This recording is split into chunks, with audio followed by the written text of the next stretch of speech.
विश्व के सभी मानवों को वैद्य गुरुदेव मिश्र का नमस्ते।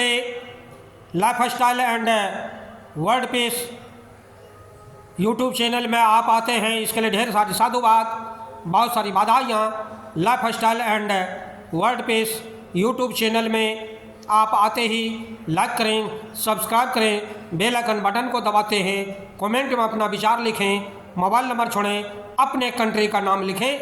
अगर आप पुण्य के भागी बनना चाहते हैं तो आप सब्सक्राइब के साथ साथ शेयर ज़रूर करें। हमारा संपर्क नंबर है 94 71 26 98 82। कैंसर आज महामारी की तरह कैंसर घर घर में लोगों को होने का कारण क्या है? कैंसर की चर्चा, क्या कैंसर क्या, क्यों, कैसे और उसका वास्तविक समाधान कैसे होगा?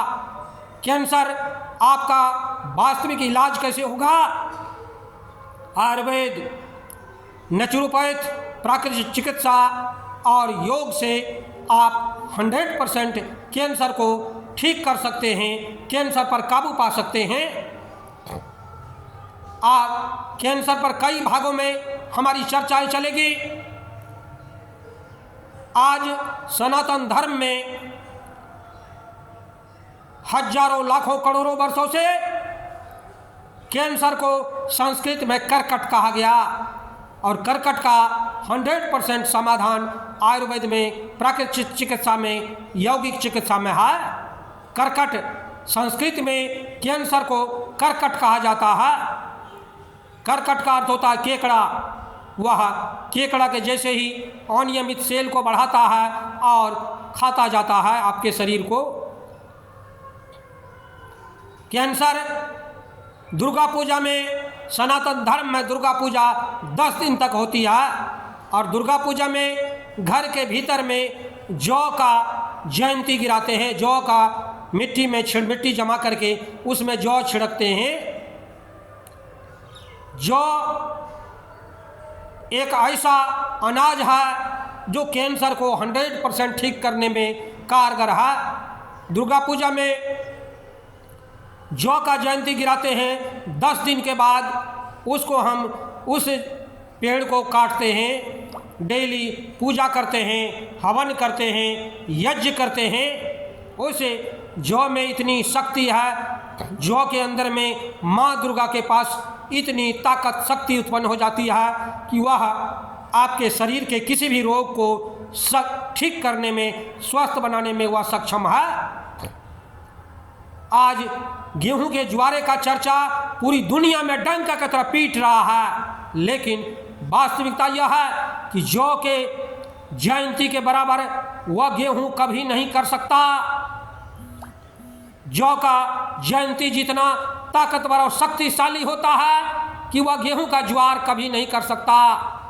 जौ का ज्वारा उत्पन्न करने के बाद हर मानव जो दुर्गा पूजा का किए हैं, खाली पेट हैं, कुछ नहीं खाए हैं, खाली पेट में उसको पत्थर में पीस करके या मिक्सी में पीस करके सूती कपड़े से छान करके उस ज्वारे को, उस रस को 100 परिवार पी ले, आपका बड़े से बड़े कैंसर का गोला छोटा होना शुरू हो जाएगा, गैस्ट्रिक भाग जाएगा। हजारों प्रकार के रोगों को भगाने का वह क्षमता रखता है जौ का ज्वारा। लेकिन आज मंदिर में पंडित जी इतने नादान हैं, पंडित जी इतने अशिक्षित हैं कि वे शिखा में बांधने के लिए कहते हैं, कान पर रखने के लिए वे कह देते हैं, जबकि दुर्गा सप्तशती में स्पष्ट है कि उसे पीस करके पीना है। हमें न पंडित जी बताते हैं, न मैं उसका प्रयोग करके मैं उसे जानने का प्रयास करता हूँ। अतः जौ के ज्वारे को उत्पन्न कीजिए अपने घरों में। 10-11 गमला मिट्टी का ले, उसमें साफ सुथरा मिट्टी को पीस करके उसमें तीसी का खल्ली मिला करके आप सभी गमले में 1/3 भर दें, पानी छिड़क दें, जौ के ज्वारे को, जौ के बीजों को छिड़क दें, गिरा दें। सभी में 1 नंबर से 11 नंबर तक गमले में लिख दें और इस तरह से एक दिन में 1 गमले, दूसरे दिन में दूसरे गमले, तीसरे नंबर के गमले में तीसरे दिन और 11 दिन में 11 गमले में गिर गया। जब आपका 11 गमले में गिर गया, 12वें दिन से आप 1 नंबर के गमले को उखाड़ें, ईश्वर का ध्यान करके उसे पत्थर में पीसें या मिक्सी में पीसें, सूती कपड़ा में छान लें और खाली पेट में पी लें। आपका अगर 2 किलो 3 किलो का भी कैंसर का गोला है तो वह भी ठीक करने में सक्षम है जौ का ज्वारा।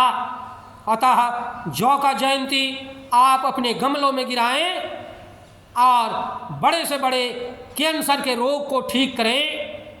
बंधुओं, आज भाग 1 का कैंसर के रोग पर हमने जौ के ज्वारे पर चर्चा किए हैं। भाग 2 की अगली कड़ी में बताएंगे कैंसर क्या है, कैंसर क्यों होता है, कैंसर का क्या समाधान है और कैंसर का निदान हम कैसे करेंगे, इस पर भी हम भाग 2 में चर्चा करेंगे। बंधुओं, हमारे चैनल में आते हैं, इसके लिए ढेर सारी साधुवाद, बहुत सारे बधाइयाँ। आप अगर पुण्य के भागी बनना चाहते हैं तो आप सब्सक्राइब के साथ साथ शेयर जरूर करें। धन्यवाद, नमस्कार।